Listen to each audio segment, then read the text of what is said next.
السلام علیکم ورحمۃ اللہ وبرکاتہ۔ بھائی کا سوال ہے، غسل کا طریقہ قرآن و حدیث کی صورت میں وضاحت کر دیں۔ جب انسان ناپاک ہو جائے یا احتلام کی صورت میں یا بیوی سے ملنے کی صورت میں تو اس کو فرضی غسل کرنا چاہیے، اور فرضی غسل کرنے کے لیے واش روم میں جائے گا جب تو اپنی دونوں ہاتھوں کو دھوئے پہلے، پھر اپنے دائیں ہاتھ سے پانی ڈالے اور بائیں ہاتھ سے شرمگاہ کو مل کر کے شرمگاہ کے ارد گرد کا حصہ اچھے طریقے سے دھوئے، جو نجاست یا رطوبت لگی ہے اس کو زائل کرے، ختم کرے۔ پھر اپنے اس بائیں ہاتھ کو مٹی یا صابن کے ساتھ دھوئے،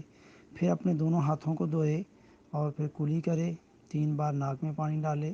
اور چہرے کو دھوئے، داڑھی کا خلال کرے اگر داڑھی ہے، پھر اپنی دونوں کونیوں کو دھوئے، بازوؤں کو دھوئے، پھر اپنے سر پر 3 چلو پانی ڈالے۔ 3 چلو پانی ڈالنے سے پہلے اپنی انگلیوں کو گیلا کر کے، لمبے بال ان کی جڑوں تک،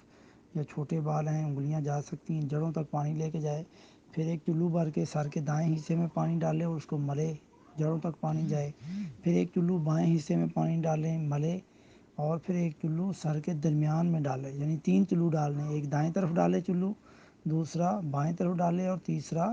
درمیان میں ڈالے، اور تینوں بار جس سائڈ پہ ڈالنا ہے اس کو سر کو اچھی طریقے سے ملے، جڑوں تک انگلیاں لے کے جائے تاکہ سر کی جڑوں تک پانی پہنچ جائے۔ پھر پورے جسم پر پانی بہائے، سر سے لے کر کے پاؤں تک، اور کوئی حصہ خالی نہ رہے۔ پھر صابن وغیرہ شیمپو استعمال کرے، دوسری بار پھر پانی بہائے، تیسری بار پھر پورے جسم پر پانی بہائے۔ 3 بار پانی بہانے کے بعد اگر اس 3 بار پانی بہانے کے دوران اگر شرمگاہ کو ہاتھ لگا ہے تو اس کو شروع سے دوبارہ وضو کرنا پڑے گا غسل کے بعد، چاہے کپڑے پہننے سے پہلے کر لے چاہے کپڑے پہننے کے بعد کر لے۔ لیکن اگر شرمگاہ کو ہاتھ نہیں لگا اس غسل کے دوران، جو وضو شروع میں کیا اس کے بعد اس غسل کے دوران اگر شرمگاہ کو ہاتھ نہیں لگا تو پھر وہ اپنی جہاں کھڑے ہو کر کے یا بیٹھ کر کے یا شاور کے نیچے اس نے غسل کیا ہے